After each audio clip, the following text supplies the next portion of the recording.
Well, first of all, I'd like to talk about these 10 colours here. They're 10 particular favourites of mine.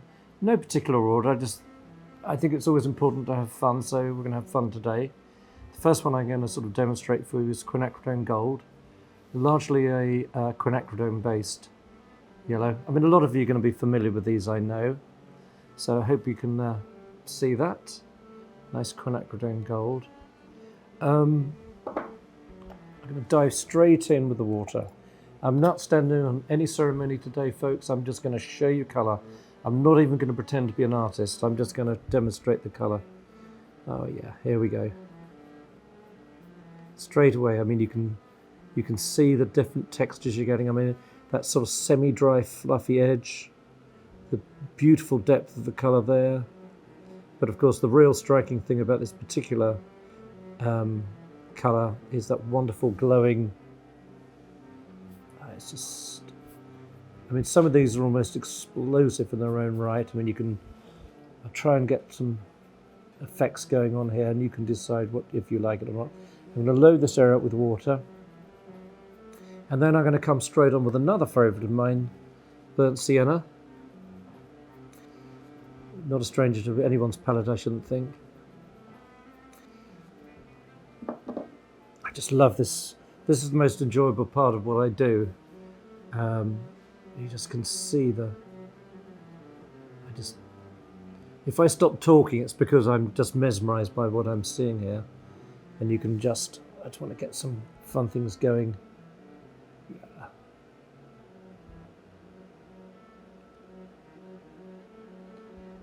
I don't know what this represents, and it doesn't matter.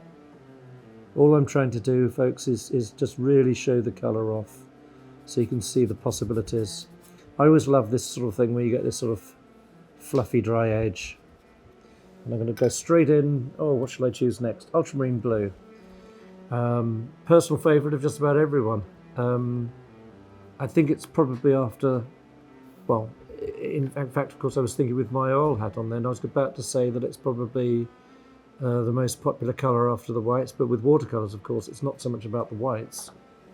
It's more about the colours themselves. So probably this could be the #1 selling colour in probably just about any range of watercolours. I'm going to take this bad over here. Gorgeous, gorgeous colour. And I'm going to also drip a little bit of that into, just to see what sort of green we're going to get going on here. And of course, I mean, I know some artists. There's a landscape painter friend of mine, and he will really do 95% of his paintings, as he puts it, are purely burnt sienna and ultramarine blue. And I mean, look at it. You can just see that 75% of a landscape is achievable straight away there. Now let's see what's going to be.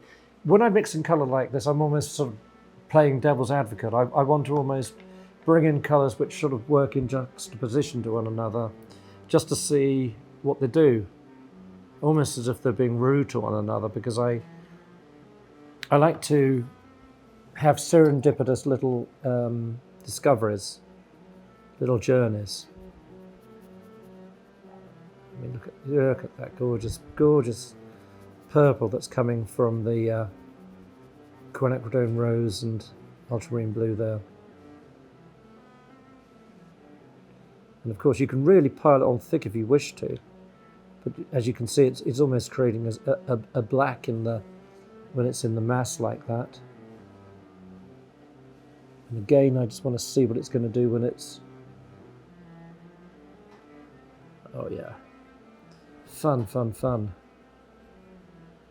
Rich blackcurranty colour there. I'm just going to put these in.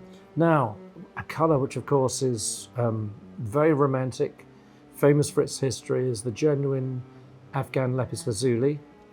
This one, of course, granulates. So let's have a look at some granulation. By the way, this is an Arches 300-gram cold-pressed paper. I find it's an all-round good paper, works for me. It's also particularly good at showing off granulation, so let's see if we can get something going there for a few granulation fans. Maybe a bit more water, spread it out a bit. Because granulation tends to come along at different stages. Sometimes it's straight away, sometimes it's after a few minutes. I think it's largely to do with the paper in every case. I mean, you can see it there already. Granulation is one of those funny mystical things. It tends to happen with the same pigments in every maker's range. So therefore, clearly it's more to do with the pigment particle and how it behaves like that. So I'm just going to leave it there, and we'll watch over the next few minutes what happens with that.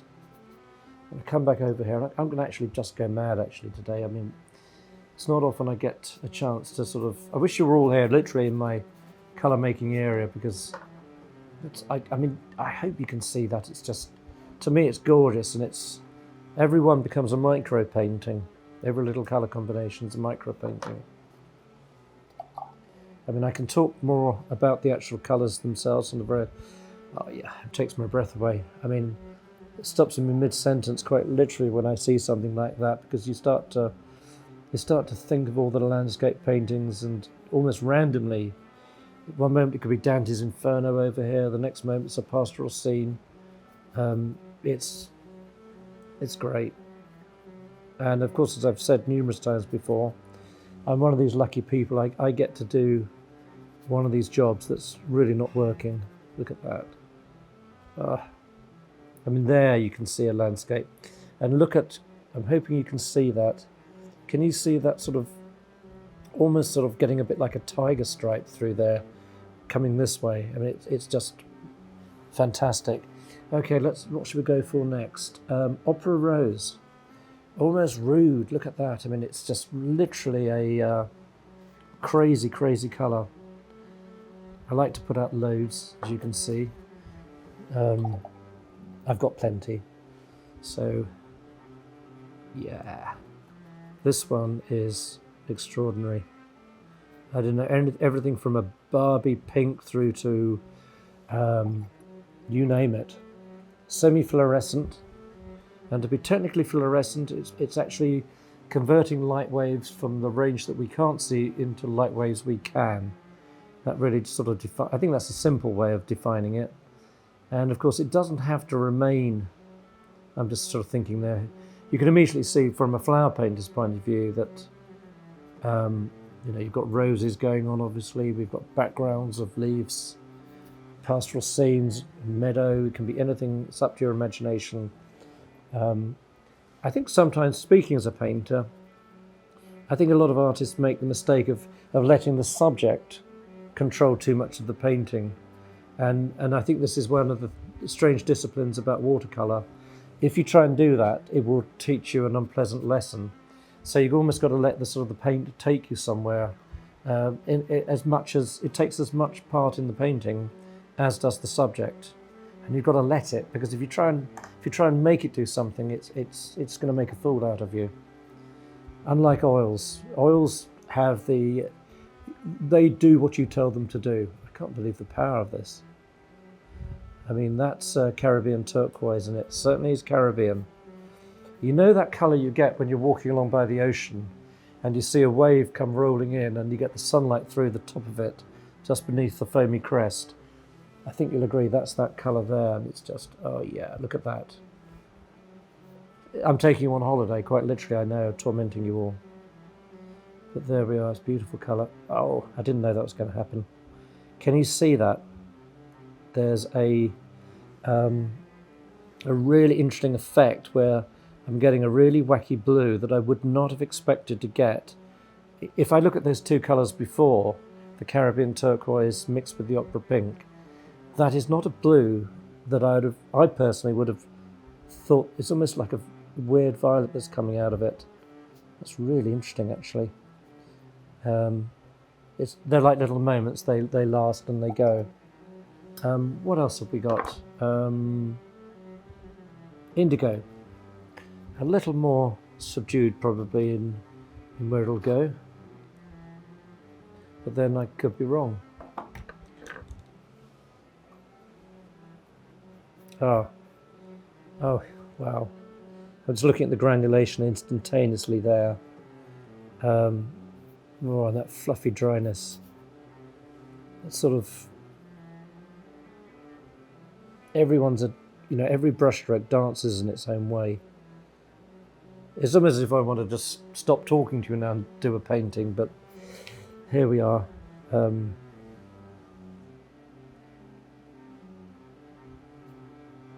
Let's bring out some of that Quinacridone gold to see what it's going to do. Oh yeah, I mean from a landscape oh, I hope you can all see what I'm seeing, because this is just almost too much in a way. Payne's grey, and I'm sort of coming darker. You'd be expecting it to sort of be more subdued and sort of duller, but I mean I'm thinking that what I'm seeing here, every colour has a sort of little explosive surprise. Actually, I didn't clean the brush enough to really demonstrate that on its own first, so I'm going to come from the other side on it. But even that, I hope you can see that, it's just so interesting. Yeah, that's sort of like an alternate black really, and oh, the granulation that happened along there when I moved that wet stroke along and it just decided to move of its own accord. I hope you can see that. Yeah, and that's Payne's grey. Of course it does wonderful things with the yellows again. You can see it moving around. Yeah, so I think that's probably... Did I forget any of my favourite 10? I think I got them all. Anyway, I hope you can see these. I'm just going to play around with it for a moment, and I think if you experience watercolourists out there, you'll know from what you've seen that you can do your own sort of treatments of it and see what you get. But the most important thing to me is the intensity of the colour. Of course, you can calm things down, you can dilute them. I think the best way to think of my paints in many ways is as a concentrate. I know I probably keep repeating myself. I literally want to shock you with colour, what I call the possibility of colour. And they say more about the paint than, the colours speak for themselves. Everything becomes a painting in a way. And as I move around here, I can just see things going on. I wish I did that, but I didn't do that. The paint did that. I mean, that's just mind-blowing, that area there. I'm going to hold it up just to make sure the cameras we've got dotted around here can see that colour through there. It's just like, oh man. Anyway, please try them. I just want everyone to have the opportunity to try my paints. There we are, folks. That's probably my 10 favourite at the moment.